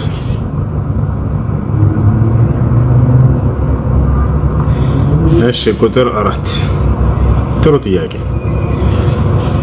ምን ይላል መሰለህ? ቃሉ ላንብብልህና ከዚያ ፍቹን እነግርሃለሁ ምን ለማለት ተፈልጎ እንደሆነ። እሺ እኒያም ከሴቶቻቸው ከአደፍ ያቋረጡት በዒዳቸው ህግ ብትጠራጠሩ ዒዳቸው 3 ወር ነው። እኒያም ገና አደፍን ያላዩት ዒዳቸው እንደዚሁ ነው። የእርግዝና ባለቤቶችም ጊዜያቸው እርጉዛቸውን መውለድ ነው። አላህንም የሚፈራ ሰው ከነገሩ ሁሉ ለእርሱ መግራትን ያደርግለታል ይላል። ይህ አያ ወይንም አንቀጽ እየተናገረ ያለው ስለ ዒዳ ጊዜ ነው። ዒዳ ብሎ ማለት አንድ ባል ሚስቱን ከፈታት በኋላ ሌላ ባል እስክታገባ ድረስ የምትቆየውን የቆይታ ጊዜ እየነገረ ነው። እንግዲህ ሴቶች ብዙ አይነት ናቸው። አንደኛ በእርግዝና ላይ የተፈታች ሴት ልትኖር ትችላለች። ልክ እንዲሁ የወር አበባ በማየት ላይ ያለች ወጣት ሴት እሷ ልትፈታ ትችላለች። ልክ እንዲሁ ሴቶች ከ45 እና ከዚያ በላይ ዓመታቸው የወር አበባ ማየት የሚያቋርጡበት ጊዜ አለ። ያቺ ብትፈታ ሌላ ባል እስክታገባ ድረስ መቆየት ያለባት ጊዜ ምን ያክል ነው የሚለውን ይናገራል። ልክ እንዲሁ ሀይድ ማየት ያልጀመረች ሴት መታቻለ አይደለ? ለአቅመ ሔዋን ደርሳለች፣ አግብታለች፣ ግን ሀይዷ ዘግይቶባታለች። ሴት አገባች፣ ብትፈታች ሴት ምን ያክል ጊዜ ነው የምትቆየው የሚለውን የሚናገር ነው። መታቻለ አይደል? ይህ ነው። እሺ ሲጀምር ምን ይላል? ወላሂ የኢስነ ሚነል መሒድ ሚን ኒሳኢኩም፣ እነዛ ከሴቶቻችሁ አደፍን ከማየት ተስፋ የቆረጡት እያለ ይናገራል። ያ ማለት ያለፈባቸው ማለት ነው። እድሜያቸው ከፍ ያሉ ሴቶች የሚጠብቁት የዒዳ ጊዜ ምን ያክል ነው? 3 ወር እያለ ይናገራል። ልክ እንዲሁ እነዚያ ሀይድን ያላዩ ሴቶችም ማለት። ከዚያ ቀጥሎ እንደገና በእርግዝና ላይ ያሉ ሴቶችም የዒዳ ጊዜያቸው ልጁን እስኪወልዱ ድረስ ነው እያለ ይናገራል። ይህ ነው ስለ ዒዳ ጊዜ ነው የሚናገረው። እሺ ማለት የኔ ጥያቄ እዚህ ጋር እንግዲህ በቁርአን ላይ እንደተገለጸው እንግዲህ የጋብቻን ጊዜ ነው አንተ እንዳልከው ማለት ነው። እና ሐሳቤ ምንድነው?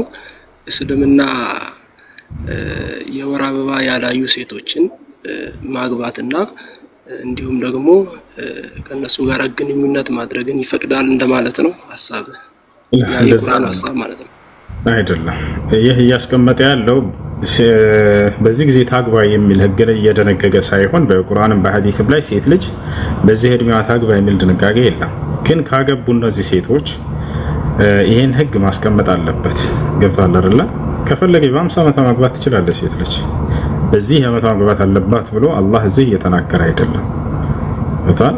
የጋብቻን ድንጋጌ ጊዜውን እየደነገገ ሳይሆን ምናልባት እነዚያ ሴቶች የሴትየዋ ሰውነቷ ደረሰ፣ በፈቃዷ ገባሁኝ አለች። አግብታ ይቺ ሴት ብትፈታ የወር አበባ ሳታይ ሊሆን ይችላል። ተክለ ሰውነቷ ደረሰና በዚያ ሰውነቷ ሴት አገባች፣ እኔ ብቁኛለሁኝ ብላ ብታገባ የቺ ሴት ከባሏ ጋር መለያየት ሊከሰት ይችላል አይደል? የዛኔ በትለያይ ሌላ ባል እስክታገባ ድረስ የምትቆየው የቆይታ ጊዜ ምን ያክል መሆን አለበት የሚለውን አላህ እየደነገገ እየተናገረ ነው እንጂ በዚህ በቁርአንም ላይ ሆነ በየትኛውም የቁርአን አንቀጽ ላይ በ114ቱ ምዕራፍ ላይ ሴት ልጅ በዚህ ዓመቷ ታግባ የሚል ድንጋጌን አላስቀመጠም። ፈቃድ ነው ከብቻኛ ጋር ሴት ልጅ ደስ ባላት እድሜዋ ማግባት ትችላለች። ወሱዬ እንትን ማለት እንትን እኮ ነው። ለምሳሌ አሁን አላህ እያለ ያለው እዚህ ጋር አንተ እንዳልከው ትክክል ምንድነው ይቺ ሴት ሀደፍ አላየችም ወይም ደግሞ የወር አበባ አላየችም። ስለዚህ እሷን ለመፍታት ሰውየው እሷን ሴክስ ወይም ደግሞ ከሷ ጋር ግንኙነት ማድረግ ለ3 ወር መታቀብ አለበት ነው ሐሳቡ አይደለም? እንዴ ቁርአኑ እኮ በግልጽ የሚናገረው ይሄንን ነው ማለት አሁን እያነበብነው ያለው ማለት ነው። አይለም እንደሱ ያልኩህና የሚላ እኮ አንተ እንዳልከኝ እኮ ነው። ለምሳሌ አንተ ምን አልከኝ? እኔ ያልኩህ ሀደፍ አይተው ካለፉ በኋላ ያሉ ሴቶችን ለመፍታት 3 ወር ከግንኙነት መታቀብ አለባቸው። እንዲሁም ደግሞ አይደለም እኮ እንዴት ነው ታዲያ እንደዛ ካልሆነ ቁርአኑ እኮ ይሄንን ነው እያስረዳን ያለው። አይለም እሱን አንተም የምትለው አሁን አንተም ያልከኝ ይሄንን ነው አላልከው ነው እንደሱ ሁሉም እየሰማ ነው። ተጣራይ ነው አንተ የፈለከው አንተ ይዘህ የመጣኸውን አንዴ ወደ ጎን አድርገውና አዳምጥ። ልንገር እየተናገረ ያለው ምንም ይዤ አልመጣም። እሺ ኦኬ እየተናገረ ያለው ምንድነው? ሴቶች ከባላቸው ቢፈቱ ይቅርታ አንዴ ሁሱ ይቅርታና አንዴ ደግመት አነብልናለ በደንብ ግልጽ እንደሆነልን ለሁላችን ከይቅርታ ጋር እዚህ ሁላችንም ሁሉ ሲጠይቁ የሚሰማ ምናልባት ትክክል አዲስ ካሮንክ በስተቀር ብዙ ጊዜ የጠየቁ ክርስቲያኖች የሚመለስ ጥያቄ ስለሆነ ለሌሎቹ እንዲሰሙ ፈልገው ከሆነ አዲስ አይደለም ለኛ አንብብልሽ። እነዚያም ከሴቶቻቸው አደፍን ያቋረጡ በዒዳቸው ህግ ብትጠራጠሩ ዒዳቸው 3 ወር ነው። ስለምንድን ነው እየተናገረ ያለው? ምን ተረዳ? ሴት ልጅ እዚህ ጋር የወር አበባቸውን የጨረሱ ሴቶችን ለመፍታት 3 ወር መታቀም ማለት ነው ከግንኙነት። ይሄ ነው እየነገረ ያለው አይደለም? እሺ እንዴት ነው? ምን አልተረዳም? ለመፍታት እያለ እየተናገረ አይደለም። ተፈታው ከሆነ ሌላ ባል እስኪያገቡ ድረስ የሚቆይቱን የቆይታ ጊዜ እያስቀመጠ 3 ወር ይጠብቁ እያለ ነው እነዚያን ሴቶች። ለምሳሌ 45 ዓመት ሴት አለች አይደለ? ሀይድ አቋረጠች። ያችን ሴት ለምሳሌ ባሏ ፈታት። ከፈታት ሌላ ባል እስክታገባ ድረስ የምትቆየው የቆይታ ጊዜ 3 ወር ነው እያለ ነው። ገባህ? እሺ ሁለተኛው ሐሳብ ደግሞ ሁሉንም በዚሁ መልኩ ነው እየተናገረ ያለው። ሁለተኛውም ደግሞ ሀይድ ያላየች ሴት አለ ሞታል አይደል? ሀይድ ያላየችን ሴት ልክ እንዲሁ ባሏ ጋር አግብታ እየኖረች ብትፈታ ሌላ ባል እስክታገባ ድረስ የምትቆየው ቆይታ ልክ እንደ ትልቋ ሴት ነው። ለምን ከተባለ ያቺኛውም ሀይድ አቋርጣለች፣ እቺኛውም ሀይድ ገና አላየች። ሶስተኛዋ ደግሞ በእርግዝና ላይ ያለች። ለምሳሌ ባልና ሚስት አብረው እየኖሩ ያለ በእርግዝና ላይ አረገዘችና ሚስቱ 4ኛ ወር ላይ አረገዘች ለምሳሌ። ከዛ በኋላ ሴት ፈታት። ሌላ ባል እስክታገባ ድረስ ምን ያክል ጊዜ ነው የምትጠብቀው አለ? ልጁን እስክትወልድ አለ። ያሃራለ ልጁን እስክትወልድ ድረስ ሌላ ባል ማግባት አይፈቀድም። ያን እየተናገረ ያለው እኮ እዚህ ጋር ማለት ነው። አሁን ልጅቷ ገና ሀደፍ አላየችም። ሰውየው ያገባት አካል ሴክስ ያረጋታል ወይስ አረጋትም? ስለሱ አይናገርም። ጥያቄ ነው እዚህ ጋር አሁን እኮ እየነገረ ነው በግልጽ ያደርጋታል ወይስ አያደርጋትም? ካገባት መቼም ባላ ከሆነ አይናገርም ስለሱ። ለእስልምና ይፈቀዳል ወይስ አይፈቀድም ጥያቄ ነው። አንቀጹ ላይ አይናገርም። ስለዚህ ያልተናገረውን ነገር አንልምኛ ያሩን እሱ ነው። እሺ ፈቃዷ ነው አለ። አሁን ለምሳሌ እዚህ ቦታ ላይ ሴት ልጅ በደስ ባላት በእድሜ ደረጃዋ ማግባት ትችላለች አቅሙ ካላት ፈቃደኛ ከሆነች። አላህ ግን እዚህ ቦታ ላይ ስለዚህ ይናገራል ወይ? ስለዚህ ይናገራል። እሱ ነው ታላቅ ወለ አለ። ሁለተኛ ጥያቄ አለኝ። አንድ ጥያቄ እድል ከሰጠኝ። እሺ ጥያቄ ምንድን ነው?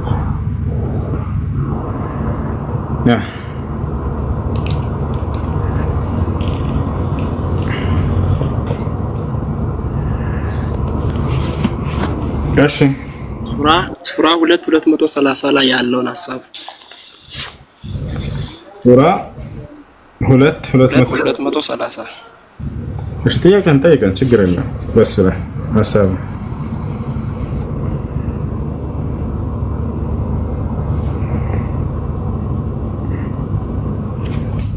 ያው ጥያቄ ምንድነው እዛ ጋር እንዳለው ሐሳቡ አንድ በቅድም ስለፍቺ አንድ ልጅ ስትጠይቅ ነው ሐሳቡ እንትን ያልኩኝ እና አንዲት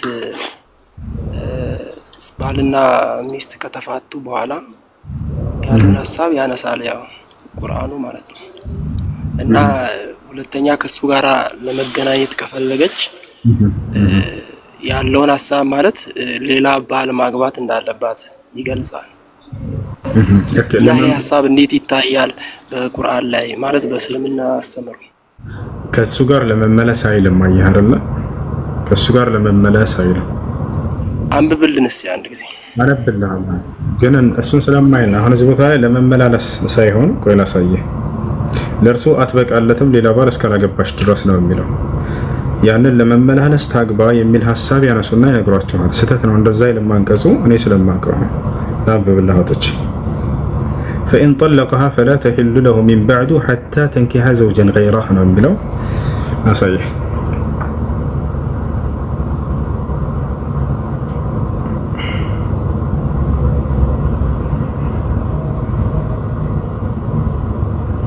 ያ ነው ይላል ሶስተኛ ቢፈታትም ይላል ያርላ ኮሜንት ላይ አትናገሩት ጥያቄ ነው የጠየቀው አንድ ሰው እዚህ መጥቶ ማንኛውም ክርስቲያን የሰማውን መጥቶ ሊናገር ይችላል ያን በክፋት ለመረዳት እስከፈለገ ድረስ ሰውየው ለማወቅ እስከፈለገ ድረስ የተነገረው ክፉ ነገር ተመጥቶ ቢናገረው ያንንም በመጥፋት ገንዘቡ ለማንኛውም ወደ እንትኑን ለሂድ አዳም ጥሺ ታላቁ ሶስተኛ ቢፈታትም ይላል ሶስተኛ ቢፈታትም ከዚህ በኋላ ሌላም ባል እስከምታገባ ድረስ ለእርሱ አትፈቀድለትም ነው የሚለው አይደለ ለእርሱ ለመመላለስ ብላ ሌላ ባል እስካላገባች ድረስ ምናምን የሚል ጥቅስ የለም እዚህ ቦታ ላይ ለእርሱ አትፈቀድለትም ነው እንጂ ከእርሱ ጋር ለመመላለስ የሚለው ቃል የለም አንተ እንዳልከ እኮ አሁን እዚህ ጋር ሐሳቡ የነገረ እኮ ያለው ትክክል እኮ ነው ምን ስለዚህ ለሱ የምትፈቀድለት ሌላ ባል ወደታች አንብቦ ቀጣዩ አይቅርታ ሙሉ ሁለተኛው ባል ቢፈታትም የአላህን ህግጋት መጠበቃቸውን ቢያውቁ በመመላለሳቸው በሁለተኛው ላይ ኃጢያት አይለባቸውም ይላል ይህች በመመላለሳቸው ስለዚህ ስለመመላለስ ነው የሚያወራው ማለት ነው በመመላለሳቸው የሚለው ከዚያ በኋላ ስላለው ነው እሱን ለመመለስ ብላ ግን ሌላ ባል ሄዳ ታግባ የሚል ሐሳብ የለው እሱ ምን ተብሎ ይጠራል መሰለህ በእስላም الزواج المحلل ይባላል الزواج المحلل ማለት ከዚህኛው ባሏ ጋር ለመመላለስ ብላ ሌላን ሰው ሄዳ ማግባት ነው ይሄ حرام ነው ክልክል ነው ማድረግ አይፈቀድም ምን ይላል فإن طلقها فلا تحل له من بعد حتى تنكح زوجا غيره فإن طلقها فلا جناح عليهما أن يتراجعا إن ظنا أن يقيما حدود الله يلا ينكرا كذا قلت له من ይላል በሁለቱም ላይ ኃጢያት የለባቸውም ይህችም የአላህ ህግጋት ናት ለሚያውቁ ህዝቦች ያብራራታል ይያለ ይናገራል ለተቀላይ እዚህ ቦታ ላይ ለርሱ ልትበቃለት የምትችለው ሌላ ባል አግብታ ስትፈታ ጊዜ ነው ልትበቃለት ማለት እንደ አዲስ ሊያገባት የሚችለው ለማለት ነው እንጂ እሱ እንደገና ከሷ ጋር ለመቀጠል ተባብሎ ሌላ ባል ሄዳ አግብታ ትምጣና ከዚህኛው ጋር ትገባ ያለ አይደለም ይሄ ወሰይ ግልጽ እናርገውና መጀመሪያ እነዚህ ሰዎች ባልና ሚስት ነበሩ ለሶስተኛ ጊዜ ተፋቱ ስለዚህ አሁንም እንደ አዲስ ያ ሰውዬ ሊያገባት ሌላ ወንድ አግብታ መፍታት አለባት ነው ሐሳቡ እንደዛ ማድረግ የለውም እና ይሄ እንዴት ነው የሚታየው ነው እኮ ለነገር አይቻልም ይያልኩህ ነው አሁን ምን አለ መሰለህ ሐሳቡን ተረዳው እሺ ሐሳቡ ምን መሰለህ የሴትየው ሐሳብ እዚህ ከባላ ጋር ለመመላለስ ብላ ነይታ አስባ ወይንም ነይታ ንያ ይባላል በአረብኛ ከዚህ ከባላ ጋር ለመመላለስ ብላ አስባ ሄዳ ሌላኛውን ሰው አንተ አግባኝና ፍታኝ ብላ ወደዚህ ለመመላለስ ብላ አስባ አይቻልም አይፈቀድም ገብቷል አይደል የሚፈቀደው ምንድነው ከተባለ በስነ ስርዓት ሄዳ ሌላ ሰው አገባች ገብቷል ሌላ ሰው አገባች ለመመላለስ ሳታስብ ማለት ነው በስነ ስርዓት ሄዳ አግብታ እየኖረች እያለች ሳትስማማ ከዛኛው ጋር ተፋታች እንደገና ከመጀመሪያ ባሏ ጋር ሄዳ እንዳዲስ መጋባት ትችላለች ይሄ ነው ነገር ግን የማይቻለው ምን መሰለህ ከዚህ ከመጀመሪያው ባሏ ጋር ለመመላለስ ብላ አውቃ ሆን ብላ ትሄድና ያንን አግባይ ትለዋለች፣ ያገባታል። በቃ ፍታኝ አልፈልግም ከዛ ጋር ለመመላለስ ነው ያደረኩት ትለዋለች። ይሄ አይቻልም፣ አይፈቀድም። ይሄኛው የጋብቻ አይነት በእስልምና አዘዋጅ ሙሐለል ይባላል። ይሄ ሐራም ነው። ይሄ ታራ ለምን ይሄ ተቀመጠ? ለምን ተቀመጠ? ይሄ አላህ ለምን እንዲህ ብሎ አዘዘ? ታራ ሌላ ሄዳ ማግባት አለባት። ሌላ ሄዳ ማግባት ከተፈታች ነው ደግ ሌላ ሄዳ ማግባት አለባት አይደል? ከዚህ ጋር እንደገና ልትመላለስ የምትችለው ሌላ ሰው አግብታ ከተፈታች ነው ማለት ነው። እና ሌላ ከዚህ ጋር ለመመላለስ ብላ ሄዳ ካላገባች ለምሳሌ አሁን ተጣሉ ተፋታችና አንድ ጥያቄ ማለት ነው። ተፋታች ከዚያ በኋላ ሳታገባ በቃ መመለስ ፈልጋለሁ ብትልስ ይቻላል አይቻልም? አራተኛ ኒካህ አይፈቀድም። እስከ 3 ድረስ ነው። እስከ 3 ድረስ። ስለዚህ ሌላ ካገባች በኋላ ግን ይቻላል። ሌላ ባል አግብታ ማለት እሷ ሶስት ኒካህ ነው ያለው በእስላም ገብተዋል። 3 ጊዜ ከጨረሰች እዚያ በኋላ እንደማይታወቁ ሰዎች ናቸው እነዚህ ሰዎች ለቷል አይደለ?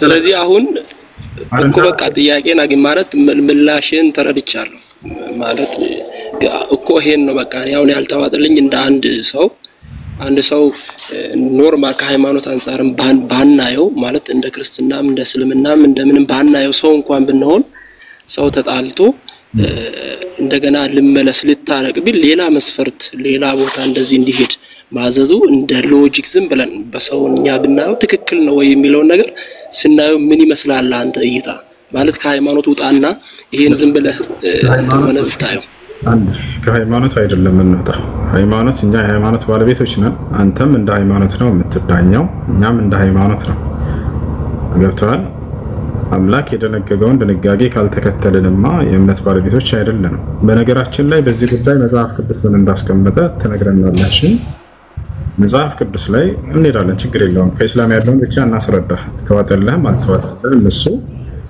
እንትን ማድረግ አንችልም ኒካህ በእስላም 3 ነው አላህ Subhanahu Wa Ta'ala በቁርአን ላይ ሲናገር እና ጦላቁ መረታን እያለ ይናገራል ፍቺ 3 ጊዜ ናቸው 3 ጊዜ ይሄዳል ይፈል አይደለ ከ3 ጊዜ በኋላ ለቀጠል አይቻልም ከዚያ በኋላ እንደ ወንድምና እንደ እህት እንደማይታወቁ ሰዎች ናቸው የሚሆኑት እዚህ ጋር ግን እንደገና አንድ አዲስ ለመጋባት ምን ማድረግ አለባት ሴት እንቷል ከዚህ ጋር ለመጋባት ብላ አስባና ነይታ ሳይሆን ምናልባት ከሄዳ ሌላ ሰው ከዛ በኋላ ሌላ ሰው ነው ማግባት የምትችለው ከ3 ፍቺ በኋላ ማለት ነው ሌላ ሰው ጋር አግብታ እየኖረች ያለች ሳትስማማ ብትቀርና ብትፋታ ከመጀመሪያው ባሏ ጋር እንደ አዲስ ማጋባት ይችላሉ የማይቻለው ምን መሰለ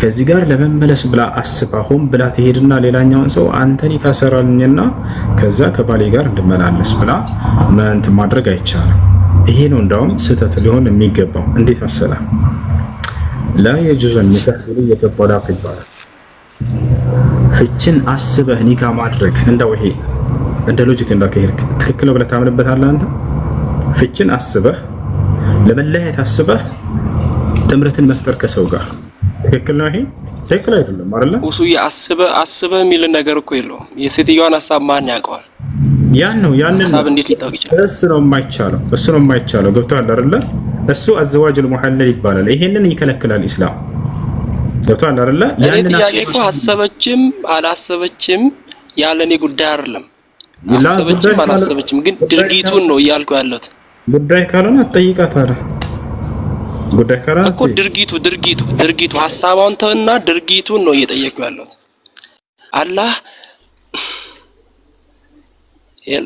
አላህ ትክክል ነው እያደረገ ወይም ደግሞ ትዕዛዙ ትክክል ነው ወይ ነው የኔ ጥያቄ ማለት ነው እንጂኮ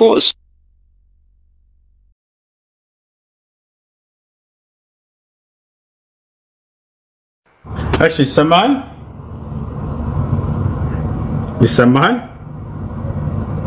ሄሎ ይሰማል አው እሱ ነው የማይቻለው እሱ አዘዋጅ المحلل ይባላል በእስላም እንደማይቻል አሳይህ ነው እሺ መለያየትን አስባ ጥምረትን መፍጠር አይፈቀድም እሱ حرام ነው ይሄን ነው እየከለከለ ያለው ወጣላ አይደል ነገር ግን በስነ ስርዓት ሌላ ሰው አግብታ ከሆነ ከዚያ በኋላ እንዳድስ ከሌላ ከመጀመሪያው ባል ጋር ብትጋባ ምን የሚከለክል ነገር የለም እሺ ክርስትና በዚህ ጉዳይ ምን ይላል ታላቁ ታስረዳናለህ ክርስትና እንኳን በዚህ ጉዳይ ያው ፍቺን እንደማይፈቅድ ነው ማለት ክርስትና ፍቺን አይፈቅድም በርግጥ ሃይማኖቱ ባል ሚስቱን እንደፈለገ ቢረግጣትም ፍቺ አይፈቀድም መጠየቅ አትችልም ነው እንደዛ ማለት አይደለም እሺ ትችላለች ማለት ሳይሆን ዛሬ ባል ሚስቱን እንደበደባት እንደ ጆሮዋን ቆራረጣት እንደፈለገ ደበደባትና የዛን ጊዜ ፍቺ መጠየቅ ትችላለች አትችልም እሷ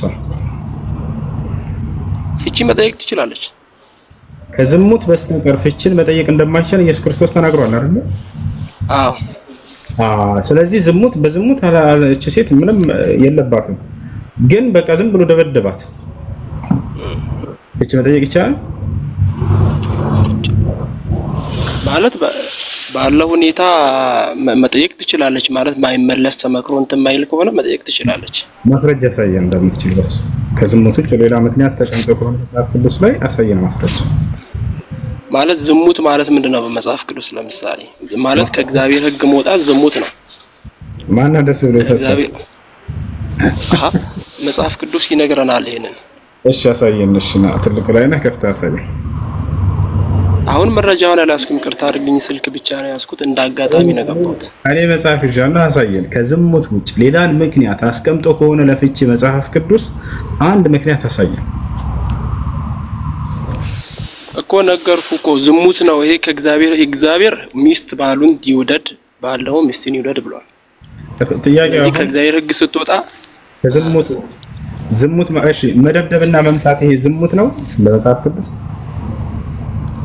ከእግዚአብሔር ሕግ ወጥቷል ሰውየው ወጥቷል ማለት ይሄ ከዓለም አንፃር ስናየው ነው ከዓለም አንፃር አይደለም እንደ መጽሐፍ ቅዱስ ነው ጠይቀ ከዝሙት ውጭ ሌላ ምክንያት አስቀምጧል ወይ ለፍቺ መጽሐፍ ቅዱስ እሺ በቃ መመለስ ካልፈለክ እኔ አላስጨንቅም ከንትን ካላቶ መጽሐፍ ይዘህ ስትመጣ ጊዜ ዛኔ ተመለሳለህ ችግር የለውም በቃ እሺ ታላቁ ችግር የለውም እናወራለን እኔ ምን መሰለህ ከዝሙት ውጭ ሌላ ምን ምክንያት ስላላስቀምጥ ነው ኢየሱስ ክርስቶስ እሷን ብቻ ምክንያት ያስፈልጋል እኮ አሁን እኮ ስማ አሁን አንተ እስልምና ላይ አላህ ወደ ዝሙት እየመራ ነው ክርስቶስ ደግሞ ከዝሙት ውጪ እያለ ነው ከብቷል አይደል አላህ ሄደህ ሌላ አግባ ነው ስለስርዓት ይዘህ አውራሽ አይ ነው እኔ በነገራችን ላይ ጥላቻ ምናምን የለብኝም ኖርማል ለመማር ነው የመጣሁት አዳምጥ ከታችሁ ነው ቀይ መስመር ነው አላህና መልእክተኛው እስላም እሺ ልጆች ክርስቲያኖች ጥያቄ ካላችሁ ስነ ስርዓት ጠይቁ ከተጠየቃችሁ መልስ ካጣችሁ አትናደሩ አትሳደቡ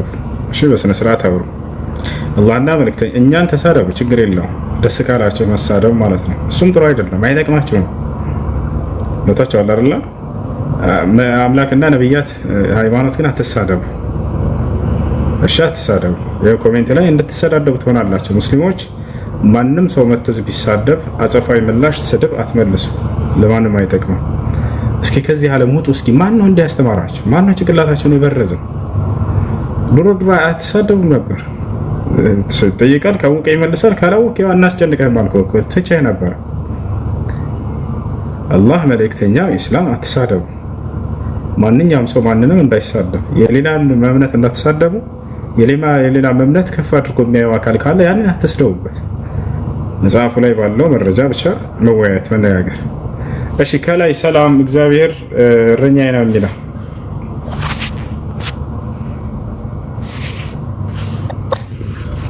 ሰላም ናችሁ ለተመሳሳችሁላችሁ ነው ሰላም ነው ማን ነው እግዚአብሔር ይመስገን ጥያቄ ነበረኝ እሺ ጥያቄሽ ምንድነው እሺ ግን እርሱን አላቅም ይቅርታ ያው ለመማር ስለሆነ ማለት ነው ችግር የለም ደስ ያለሽ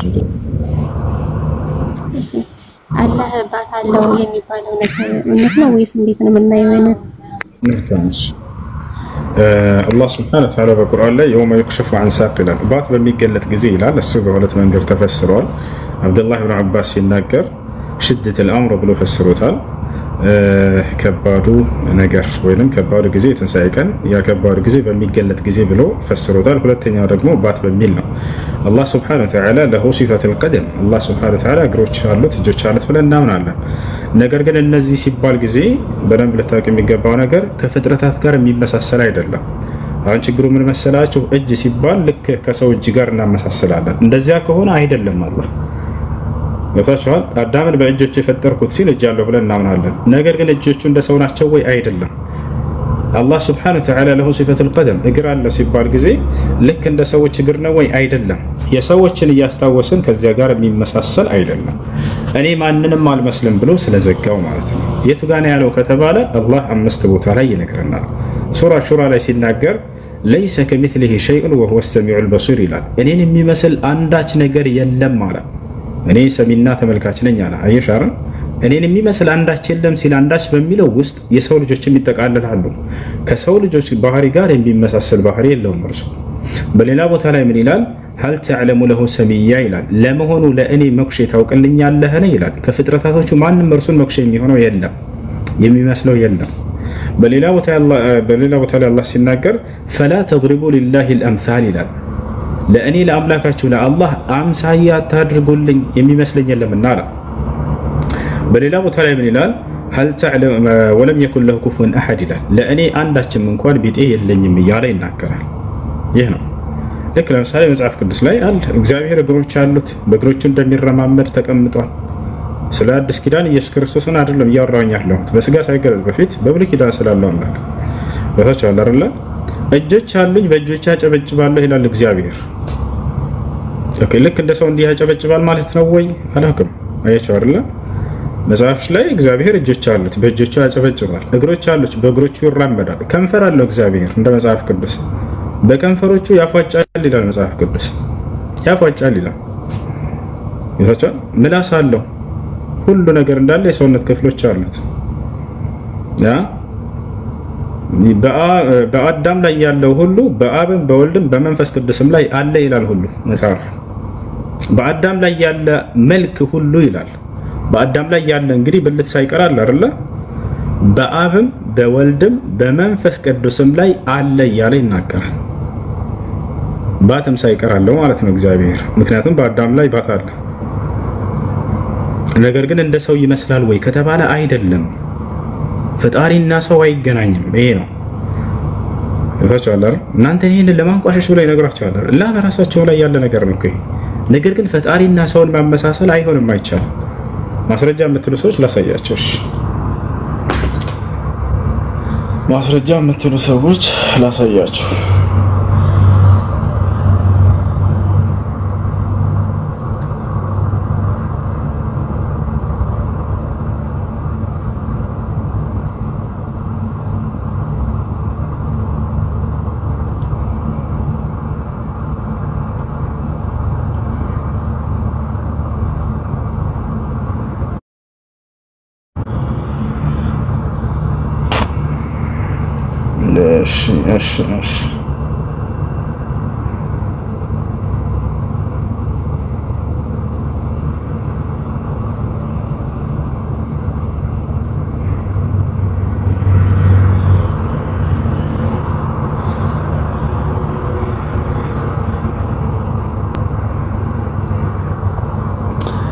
እሺ ያውና እዚህ ጋር እግዚአብሔር እጆች አሉት፣ በእጆቹ ያጨበጭባል። እሱን ይናገራል።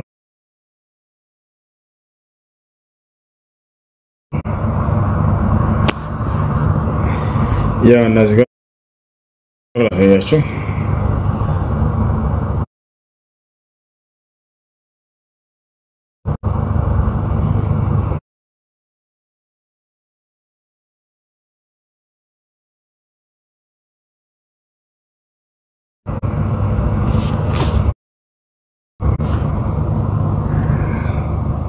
ይታያል። ቆይ ያላዘርኩትም ካሜራ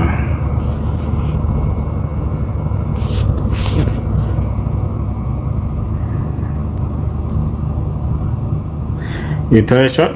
እኔ ደግሞ በእጄ አጨበጭባለሁ፣ መዓቴንም እጨርሳለሁ። እኔ እግዚአብሔር ተናግሬያለሁ አለ። እግዚአብሔር እኔ በእጄ አጨበጭባለሁ። አንድ እጅ ያለው ሁለተኛ በእጆቹ ያጨበጭባል። እቻል እሱ አንድ ይቅርታ ልናገር እስተናገር ይቻላል። በመጽሐፍ ቅዱስ ላይ እናምናለን ግን